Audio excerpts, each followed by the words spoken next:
Dan saya senang karena beliau memikirkan tentang UMKM itu jangan hanya urus sembako, urus kerupuk gitu.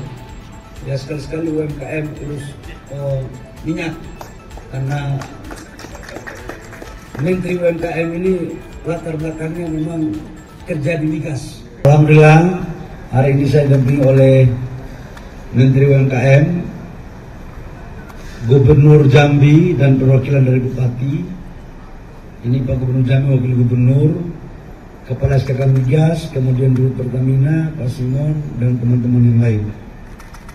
Kami baru selesai rapat untuk membahas tindak lanjut dan persiapan implementasi sumur-sumur masyarakat yang sudah kita inventarisir untuk segera dijalankan agar mereka mempunyai legalitas. Saya sampaikan bahwa pertama, program ini adalah merupakan program pro rakyat yang diperintahkan oleh Bapak Presiden. Selama ini kita menganggap bahwa urusan-urusan pengelolaan minyak ini hanya dikelola oleh perusahaan-perusahaan besar, perusahaan-perusahaan asing. Sementara pasal 33 itu kan penguasaan dan pengelolaan kekayaan sumber daya alam ini harus sebesar-besarnya untuk rakyat. Dan ada demokrasi, ada keadilan. Nah, dalam rangka itu selama ini usaha rakyat ini sudah ada sumur-sumur ini. Tapi mereka nggak punya legal, mohon maaf kadang-kadang dikejar oleh oknum-oknum. Maka dengan permen ini semuanya sudah bisa kita lakukan. Cara kerjanya adalah Dirjen saya dan SKK Migas sudah menginventarisir polanya dari bawah, dari Bupati Wali Kota ke Gubernur. Sudah menginventarisir kurang lebih sekitar 45.000 potensi sumur yang selama ini dikelola oleh rakyat. Ini kita serahkan kepada rakyat, kepada daerah lewat koperasi, UMKM, dan BUMD. Dengan memperhatikan pengelolaannya, keselamatan, baik keselamatan kerja maupun dalam aspek lingkungan.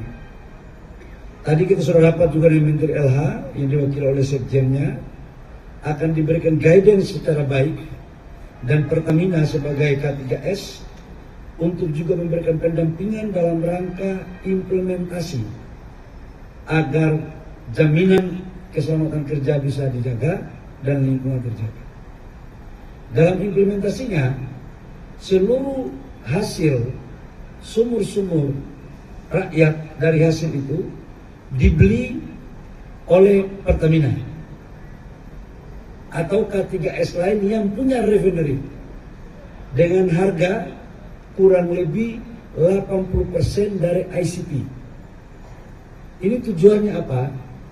Agar rakyat diberikan kepastian untuk siapa yang membeli dan berapa harganya. Dan ini perputaran ekonomi di daerah akan terjadi karena langsung dibayar di daerah, dan perputaran ekonominya dan penciptaan lapangan pekerjaan pun terjadi. Bapak Ibu semua, ini adalah terobosan dari Bapak Presiden yang memerintahkan kepada saya. Dalam hitungan kami, saya tidak tahu kalau pasca reformasi itu belum pernah ada kebijakan ini. Sudah ada, Gubernur sudah ada. Baru pertama kali ini, menurut saya akan jadi Menteri SDM baru 1 tahun. Menurut Dirjen dan Gubernur-Gubernur ini, belum pernah ini terjadi. Dan ini adalah program pro rakyat. Kita ingin rakyat juga bisa memanfaatkan, mengoptimalkan usaha-usaha yang selama ini sudah ada di daerah masing-masing. Dan ini mampu menciptakan lapangan pekerjaan yang cukup signifikan. Saya juga sampaikan bahwa pikiran ini datang juga dari Menteri UMKM untuk meminta agar UMKM itu dilibatkan. Dan saya senang karena beliau memikirkan tentang UMKM itu jangan hanya urus sembako, urus kerupuk gitu ya.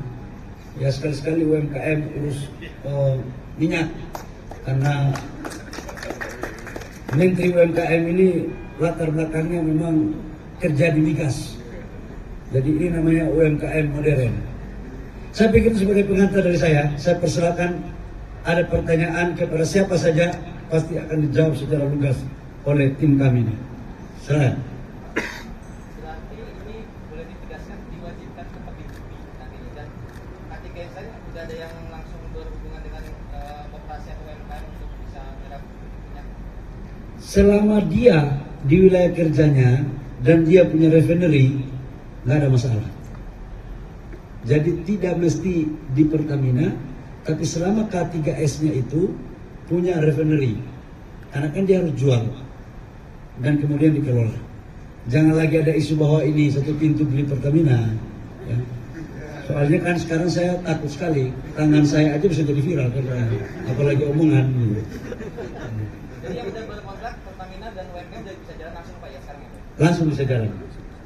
Jadi dari sini, karena UMKM-nya pun, koperasinya pun, kemudian BUMD-nya pun direkomendasikan oleh kepala daerah. Bukan ditunjuk serta-merta dari pusat. Supaya dipastikan tidak boleh UMKM Jakarta, tidak boleh koperasi Jakarta. Kita ingin menjadikan orang daerah menjadi tuan di negerinya sendiri. Jadi biarkan orang daerah sendiri yang mengurus. Itu ya.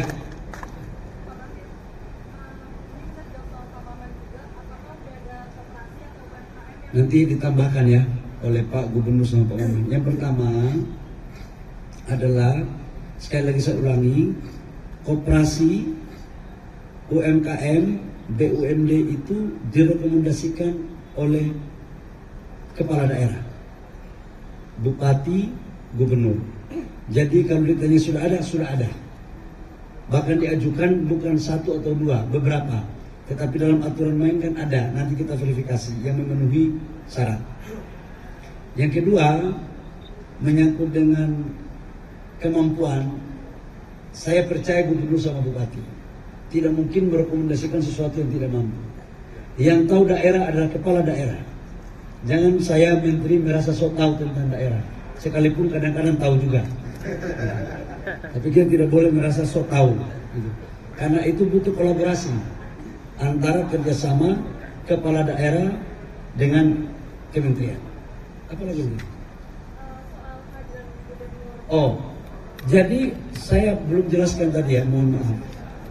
Ada beberapa provinsi yang mempunyai sumur. Ada 6, Sumsel, Jambi, Aceh, Sumut, Jawa Tengah, Jawa Timur. Ini yang mengajukan. Dan yang paling banyak itu Sumsel.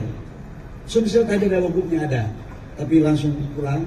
Karena kalau semua saya taruh di sini bupati sama gubernur kan, aduh kasihan kan, mereka banyak kerjaan. Jadi diwakili oleh Pak Gubernur Jambi.